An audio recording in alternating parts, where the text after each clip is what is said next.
قبل بداية الحرب يتهم الأوكرانيين بأنهم لو قاموا بالتفاوض مع الروسي لما كانت هذه الحرب. We do not believe in any form of negotiations with Russia. التضحيات اللي قاعد يقدمها الشعب الأوكراني في مواجهة الغزو الروسي لأوكرانيا. 500 kids were killed. 10,000 people were killed. 120,000 residential buildings were destroyed. 1,500 hospitals were destroyed. 537 schools were destroyed. أشوفك في الدواوين تذهب كثيرا تلتقي مع شخصيات كويتية. نبي نروحنا شو نبي نروح شو نبي نقول هلا ما عادت عليك. أعزائي المشاهدين، مرحبا بكم في برنامج ديوان الملا. اليوم حديثنا عن الأزمة الأوكرانية، وضيفنا اليوم الأخ العزيز الدكتور ألكسندر بلانوتسا، السفير الأوكراني لدى دولة الكويت. مرحبا فيك. مرحبا، شرف وجودك معنا. سعادة السفير في اجتماع لمستشار الأمن الوطني في جدة وبحضور أكثر من 40 دولة ومنظمة دولية، وخاصة كانت الأمم المتحدة موجودة، بخصوص تمهيد طريق السلام ووضع خارطة الطريق للخروج من الأزمة الأوكرانية والاعتداء الروسي. ما أهمية هذا الاجتماع وما النتائج اللي تم الخروج منها؟ Thank you very much for the question. First of all, thank you very much for finding time to meet me, especially on the eve of the Independence Day. It's a very important day for us, and it's a great pleasure to see you again. So welcome. You've asked a very important question from the very beginning, because this is the so much well spoken about this Jeddah, the Saudi Arabia, the summit, the security. So all the key words are very important. When you started from Jeddah, you would understand that Saudi Arabia has played a very crucial role in putting together West and non-West, putting together not Europeans or Americans, but they managed to put together at one table, at one place, almost the whole world. 40 plus countries, plus international relations, organizations were present in Jeddah. And we have seen, as we believe, as a great example of countries who are wishing to achieve peace. We have India, we have China, we have Argentina, we have Egypt. We have many countries who are not present in Copenhagen on the first round of trips. So Saudi Arabia really made a crucial step to put together everyone, meaning that more and more countries would see peace formula of Zelensky as the only realistic way to achieve the result. And I'm very happy that government of Kuwait has sent its representative. It was Deputy Defense Minister who was there in Jeddah and who also participated, proving that Kuwait also thinks about the necessity to get to the peace formula of Vladimir Zelensky. سؤالي الثاني، حدثنا عن الدعم الدولي وخاصة من الولايات المتحدة الأمريكية وأوروبا لدعم القضية الأوكرانية. هل ما زالت مستمرة؟ Thank you, sir, for this question. This is also a very good one in meaning that many countries are supporting us. Someone starts with money, someone does with food help, with humanitarian support. You mentioned the United States and the European Union as a, let's say, collective group. The European Union has supported a package which is called Plus package, which estimates around 18 billion euros, which would be directed, and they've given us recently the sixth tranche of 1.5 billion euros that would be directed for the wages and social payments and functioning of the public institute, which would allow us to prepare ourselves for winter. And they continue doing this. In regards of the United States, if I'm not mistaken, the number is up to $44.5 billion, which they have invested since last February. And they have invested into the security guarantees, into the training, into the equipment to guarantee the territorial sovereignty and interoperability with the NATO standards. So they're really doing a great job, and we're very thankful for them. Not only because they're given this as a gesture of a friendly nation, but they understand why do we need it. Because we're fighting, we're supporting, as the government of Kuwait was fighting for its independence 30 years ago. This year we commemorated 32 years since Kuwait was liberated by the whole world fighting together with Kuwait. That's what we're undergoing right now, and I'm sure that Kuwait understands why it is so painful for me to go through this. And I'm thankful for Kuwait to understand my pain. في هناك سؤال مهم دائما نسأله خاصة للأوكرانيين والمسؤولين الأوكرانيين. أوكرانيا ما زالت تتعرض لجرائم الحرب ويمكن نشاهدها يوميا القصف في الأماكن المدنية. هل تم توثيق هذه الجرائم لمحاسبة من قام بها ومن أعطى الأوامر بعد انتهاء هذه الأزمة؟ It's a painful question. Thank you, sir, for emphasizing that. We are undergoing very severe war conditions, and as you mentioned, it's a war crime, and definitely we are trying to put together all our efforts with international countries to register all those war crimes. As of today, we have already registered more than 100,000 war crimes, yes. And there is a huge book of war crimes. There is a huge register, and 42 countries have already applied to the International Court in Haga to make sure that we will have the tribunal for this. And as soon as the tribunal will accept this against Russia, then everyone who violated the law, who was the doer of the criminals, of the war criminals, can be arrested in any country of these 42. So we do keep the register. We know that they will be brought to accountability. After the war, definitely we'll be having a special tribunal like in Nuremberg process for those who were giving orders, for those who were executing orders. And as soon as it gets together, then this is the only way to find justice after the war. على الرغم من اتهام بوتين إلا أن بوتين الرئيس الروسي يسافر لبعض الدول وبعض الدول لا تلتزم بالقرار الدولي الخاصة في موضوع الإرهاب. Thank you, sir, for asking that question, because not everyone is brave enough to ask that question. So thank you very much for this. You understand that Saddam Hussein was doing exactly the same as Vladimir Putin is doing right now. Saddam Hussein was providing the same propaganda as Vladimir Putin does. So there is no joke that the Haga court already acknowledged him as the wanted person because they want him to trial. We believe that if after the war we conclude a point where Ukraine celebrates its victory, because this is the only way we see it, then Vladimir Putin is subject to criminal liability. Now, whether he will be facing the court, we don't know, because Russia is a country where you would not see the international law being applied. They believe that their internal law is much higher than any international standards. But we still believe that the fact that he is already acknowledged as the criminal, a war criminal, allows us to say to everyone that if you continue talking to Putin, you are continue talking to war criminal, to a terrorist in a way. So for us, that decision to acknowledge him, to accuse him, to get him a verdict that he is a terrorist accused person, that's already the first step to bring him to trial, I believe. And if Saddam Hussein would have the chance, he would also be brought to trial, and Kuwait would be the one to punish him for this. قبل بداية الحرب يتهم الأوكرانيين بأنهم لو قاموا بالتفاوض مع الروسي لما كانت هذه الحرب. شنو تعليقك؟ If we analyze the behavior of the Russia territory for the last 200 years, you would see more than 20-25 conflicts which they created. Before those conflicts, there were some of the attempts to get negotiations, but they always fail. Why? Because the Russia exercises their power of force over them.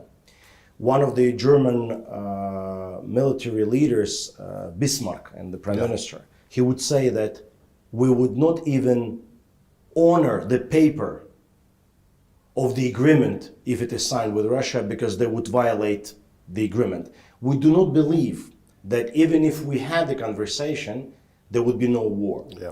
If you remember 2014, when Crimea was illegally annexed, Constitution of Ukraine would not have any NATO aspirations. So we were neutral, and still it would allow him to try to get Crimea back. If the West and I assume the West, all collective West, would not tolerate that, we would not have a war.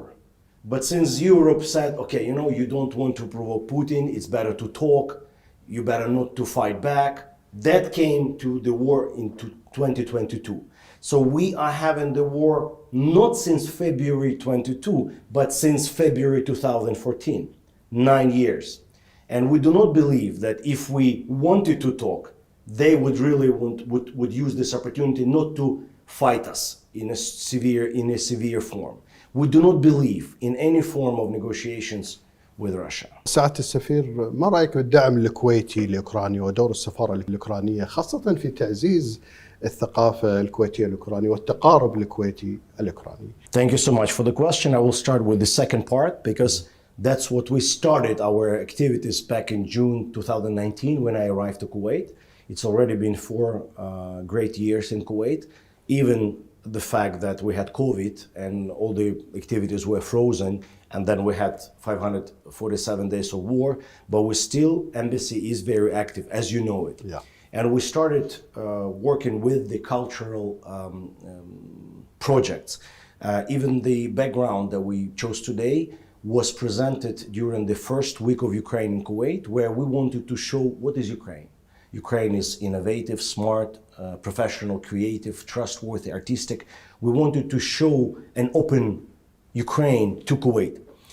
During my 4 years, we wanted to concentrate on something which would be very, very peculiar for Kuwaitis. For example, all Kuwaitis love football. Yeah. And you remember that back in 1994, 1995, there was a Ukrainian national coach who was the coach yes. of the national team of Kuwait, yes. Valery Lobanovsky. So we spent almost 3.5 years to find students of Lobanovsky who were playing on the national team. And they've given us their memoirs and pictures, and they still remember that one. And he's still considered to be one of the greatest yes. National coaches, and I would really wish to give it to you. Apart from sport, you mentioned cultural. Kuwait is also, to some point, terra incognita for Ukrainians. Mm-hmm. No one knows much about Kuwait. And we thought that we will really wish to tell Ukrainians the story of Kuwait. So one of our diplomats who is working with us, Ms. Oleksandr, she was blessed to graduate from the university in Kuwait. She had the scholarship by the government. And so she had some access to libraries, to archives. And she found very interesting stories in Kuwaiti language, not in Arabic, in Lahja, that would really represent Kuwait's history. From 1927, when the first novel was published, up to 2020 of this year, she would find 11 authors, and she would pick 2 stories of each author to show Kuwait before Nift, after Nift, before invasion, after invasion, before Lulu, after Lulu. And so we made a project together with the National Council of Literature that is called The Search of Pearls in Kuwait. And this is a bilingual book which has Arabic from one side and it has Ukrainian from other side, which was presented through the Diplomatic Academy in Ukraine as a material to learn Arabic. It was sent to all universities in Ukraine where they major in Arabic so that students can really read the language of Kuwait history, know the Ukrainian language, have the story to understand in Ukrainian. Plus you would see the pictures which were done by a Ukrainian artist who has never traveled to Kuwait. But he spent 6 months to learn the Jeddah way, how it is presented, the dinar, how it was printed. So this is a history, the encyclopedia of stories of Kuwait. And if you ask young generation of Kuwaitis, they will not know half of the authors of this Kuwait story. So I'm going to give it to you as a story. You give it to your son. You will check him and make him an ihtimam and see if he will do, if he passes the test on this one. So we still continue lots of things in culture and sports, and we will continue doing that. سعادة السفير، أعرف أنك معجب باللغة الكويتية واللهجة الكويتية. حدثنا عن بعض الكلمات اللي دائما تقابل فيها المسؤولين الكويتيين وتتكلم فيها مع المسؤولين الكويتيين. هذا جميل. اللغة العربية يعني صعبة جدا، ولكن إذا أريد أن أستخدم هذا اللغة لاحتراما لهذا البلد يعني شيء جميل. الكلام أول أنا عرفت في الكويت سحتني. أنا في استوديو في كي تي في 2 يعني بردا جدا جدا، وأقول سختني. أنا شو أنا سختني؟ أنا أكتب في دفتري سختني يعني كولد. أوكي، هذا البداية. أنا عرفت اللغة العربية من الكلام سختني. أشوفك في الدواوين تذهب كثيرا، تلتقي مع شخصيات كويتية. اللهجة الكويتية يعني جميلة جدا بالسمع، ولكن إذا أنا أعرف الكلام مثلا نحن نريد أن نذهب هناك وأنا بانتظاركم هذا، ولكن أنا أسمع نبي نروح شو هنا؟ نبي نروح شو؟ نبي نروح هلا ما عنت عليك. ولكن إن شاء الله في المستقبل أنا سأكون ماهر باللغة العربية. مستعدين لتعليمك اللغة اللهجة الكويتية. سعد سفير، برجع يمكن محور مهم. الشعب الأوكراني شعب يعني مكافح يعني في ظل هذه الحرب، ويمكن اللي اشتهر عنه الشعب الأوكراني بناء دولته، التضحيات اللي قاعد يقدمها الشعب الأوكراني في مواجهة الغزو الروسي لأوكرانيا. This one is a difficult one. This one is a painful one. Yeah. You asked me the question, and I want to ask you: do you remember August 1990? Yeah. And there is nothing much to say. Yeah. But I apologize for giving you some numbers, which is always difficult to accept. But just to hear the numbers, that 500 kids were killed, 10,000 people were killed, 120,000 residential buildings were destroyed, 1,500 hospitals were destroyed, 537 schools were destroyed, 1,000 dolphins vanished, thousands of species vanished because of the ecocide. 30% of the territory of Ukraine has been mined, and it will require years and years of clearance. Yeah. You will see lots of videos where a prisoner of war, yes, by only uttering the words للمجد للأوكرانيا, and he's in shot immediately. Yes. This is the sacrifice that people would not be stopped by anything but to fight for the country. In Kuwait, you have a very nice example, which again, not many Kuwaitis remember, in Masila group. Mm-hmm. There was a very special group of Kuwaitis who were protecting one residential building against huge and humongous-sized troops of Iraqis. There were 12 of them, and they were fighting like tigers inside. And they almost all were killed and covered under the debris. But they were given an example of how the fight should be. That's what we're doing in Ukraine.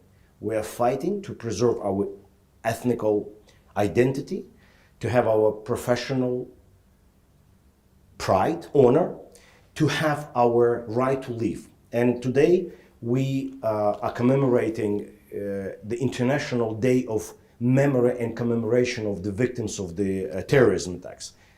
I believe we deserve from many governments in the world a word of support, but saying, guys, be stronger, stay stronger. That's what the whole world was telling Kuwait in August 1990. Guys, you're small, but you have a big heart. You have to stand, and we'll help you.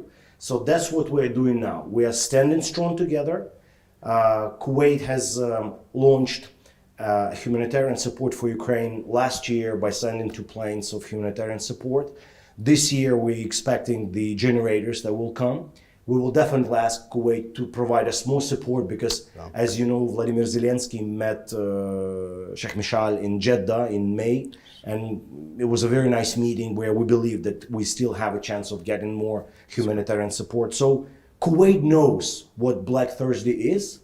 We know what Black Thursday and Black 547 Thursdays mean.